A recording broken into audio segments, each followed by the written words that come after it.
if we look back at the production tab, Spire has finished. The Protoss player, his Robo Bay is almost done. And Spire, he has the tech to get Corruptors, which is a good choice. Although he didn't scout Robo, I don't believe. Let's check to see if he did. Yeah, he still has not scouted Robo, so he's just running off of a prayer. Well, he chose correctly. It's a lucky guess. Although he's using his larva and resources to build Mutalisks, which are pretty effective harass. But there are two ways you can go with mutas. You can build enough mutas that you have lots and lots of mutas that do lots and lots of damage, in which case your ground army suffers.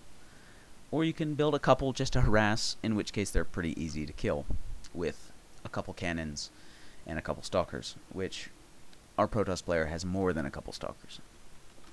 And if we look at the army tab, the Zerg player's trying to close the gap, but the supply difference is too much.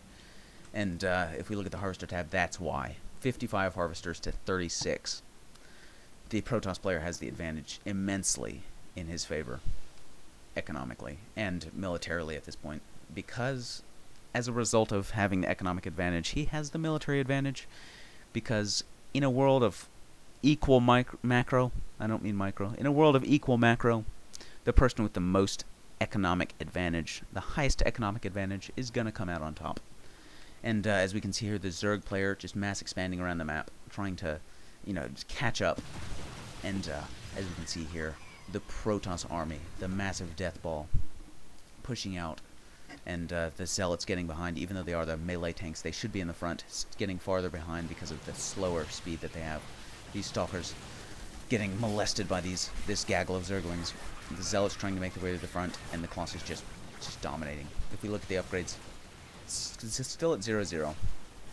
And if we look here for the Zerglings, they have one melee attack advantage, so the upgrade advantage is clearly in the Zerg favor, but I don't think it's going to be enough to save them. This Protoss Death Ball is just too powerful. The Zerg player sat and let the Protoss player get that economic advantage too much and didn't, expand enough.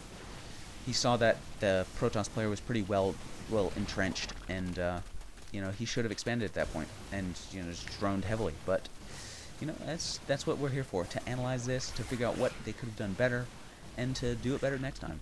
And at this point, the just economic prowess of the Protoss player is just going to be too much. And at this point, it's just these mutas rushing in, trying to salvage the last little bit that they can, but these Zealots are just going to wail away, kill this lair off, and kill these drones off. The Colossus assisting. And even if the mutas do finish off the Stalkers, the advantage of the Protoss player just killing off everything else is too much. And the mutas probably won't even be able to kill this army fast enough for it to make a difference. He might be hoping that he can salvage the game off these other two bases, the hidden bases, but the Protoss player is going to have all the room in the world to adapt. And at this point, it's just going to be a lost cause for the Zerg player, as these Zealots spreading out, trying to even out the damage that they do to all these separate buildings. Our Zerg player trying to rebuild his spawning pool, but it's, again guys, it's too little too late. This game is lost for him. As sad as it is. Sad to see such a great game end in one player's defeat, but that's the way it has to be. One player has to lose. One player has to lose so that one player can win. That's the way it is, and that's the way it always will be for StarCraft. And these mutas just trying to kill these last remaining Zealots as they run, as they flee. This one Stalker trying to valiantly save all of his Zealot friends' lives. It's close ties among the Protoss. The Stalkers giving their lives for their Zealot brethren. And more Stalkers trying to rush in. And I don't know why the Zerg player's still in the game. At this point, he should know it's a lost cause. The Protoss player must know. Well, obviously he must know. And there we go. Anyways, my thought process just ended there. As the Zerg player Jugdish lays down the GG. Lays down the good game. And that was indeed a good game, I must say. I must say. Thank you guys for tuning in to another 1v1 game. I'm sorry for my ramblings. I'm sorry for missing that epic photon cannon play. But I caught it. And we were back on track.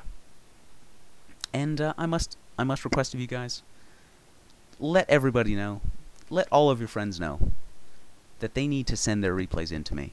so that I can cast more epic games like this. Because I enjoy it a lot. It's really fun, and I hope you guys enjoy it too. Enjoy watching these awesome, awesome lower level players duke it out. Lay their reputations on the line to play an awesome game, a back and forth game. And just be sure to let your friends know to send in their replays so that they can be represented like this and do good for the StarCraft community. Thank you guys for tuning in, and I will talk to you guys next time.